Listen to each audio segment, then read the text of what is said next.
So yes, so sometimes people say to me, Luke, how long have you been doing comedy for? And I do admit to them, I say to them, too long not to be better. It is always a unique experience seeing me do this because it never ever happens again. It never ever, it's extremely unique. So yes, I think part of the issue is that I'm considered to be an odd man. Who would have thought? I know. Because I like to do things like stand on public transport when seats are available, just so people feel uncomfortable. It's great for posture. Try it out, honestly. It's great for posture. But I do blame my parents for my behaviour, really, because as a child, I became ambidextrous just to prove to them that I couldn't write in either hand. But I do blame my parents because essentially what they did is they made me learn to play the piano as a child with my eyes closed. Just so if I ever went blind, I got one life skill. Who does that? It's weird, isn't it? It's not good parenting, that really, at all. But my favourite thing to do now, my favourite thing is to play with toys.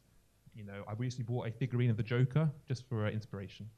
And I bought it, and basically a long time ago, my dad caught me playing with toys, as a teenager. He caught me, he looked at me, shocked and disappointed.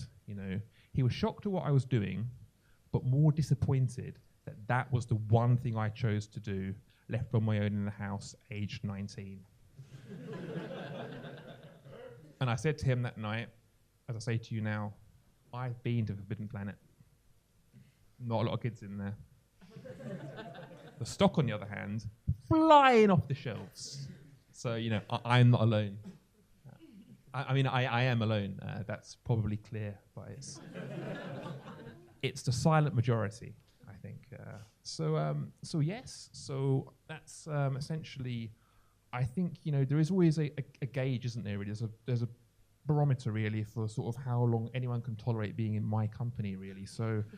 And we're getting to that tipping point, aren't we now? I can sense it in the room. This is what I do, you see. I sort of slowly put the microphone back into the stand, because it's a familiar sight to me. So I will just end by saying that I hope to see some of you again. I do appreciate, based on past experiences, that it is incredibly unlikely.